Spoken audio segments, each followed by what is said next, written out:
Ayan, meron po tayong bagong aso na pinapakain ngayon. Kararating lang niya. Ayan po siya. Kawawa naman, napayat na payat. Tapos marami po siyang mga galis.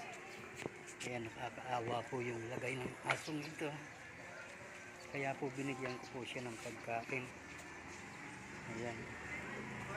Medyo malabo lang dahil against the light yung ating camera. Ayan po. Kumakain po siya.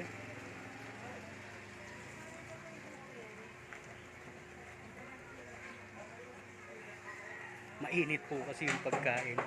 Kaya hindi niya makain. Napakainit po niyan bago po yung pagkain na binigay ko sa kanya, mainit. Kaya ayan. Siguro pagpapabalik-balik na rin yan dito. Pagka hihingi ng pagkain katulad ni Barbara. Ayan po. Kawawa naman kasi kaya binigyan ko ng pagkain. Ano po sa iyo? Bumbilya kayo kuya? Bumbilya? Ito po, bumbilya. Saka ito. Walang bilog? Wala po kaming bilog.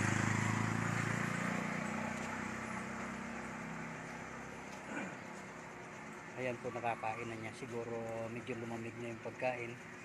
Kanina kasi gusto niyang itaktak yung pagkain kasi mainit nga yan. Napakainit po niyang kanina ibinigay ko sa kanya. Kaya ngayon nakakain na niya. Sana magpabalik-balik din siya katulad ni Barbara. Ngayon po mataba na si Barbara. Maganda na yung katawan. Ngayon ito naman ngayon ang ayun, umayaw na, umalis. Naiinitan siguro. Umalis na. Sige po, hanggang dito na lamang po.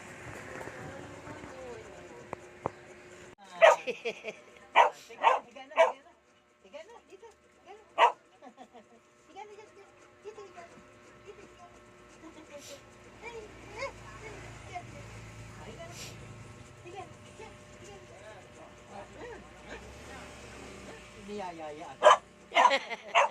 Niyayaya ako mabiga. Ano, higa tayo dyan? Higa tayo? Ha? Sige, nahiga na kayo dyan. Lagyan ko nga ng higaan eh.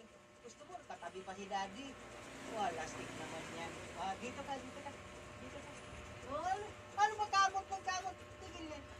Tigil ang kamot. Ang mata nasa iyo. Dito ka. Tigil si daddy. Sige, dito, higa dito. Higa na dyan. Huwag ka na maghalik. Nakahalik pa eh. Higa na. Yeah.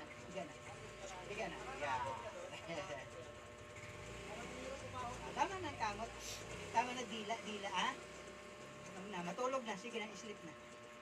Sleep na ang niya ko. Dali. Sleep na ang ko. Dali. Sleep na ang aking bibila.